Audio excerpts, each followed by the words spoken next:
en este instante cómo preparan mezcla en este lugar. Primero se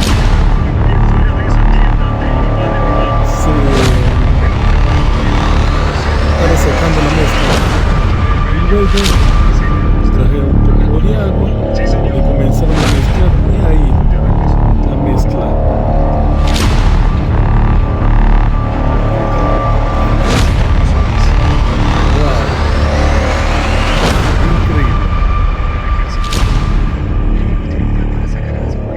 Increíble, ¿verdad?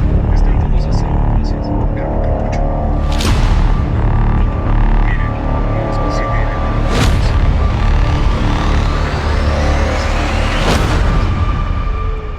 no es cierto, es solo por probar la fe.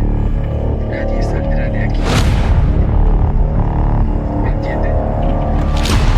Santa Ana está esperando a sus hijos que llegarán mañana. Tenemos que sacar a las mujeres y a los niños. Escúchame. No me importa lo asustado que estés. No es así ser de los hombres, ¿entiendes?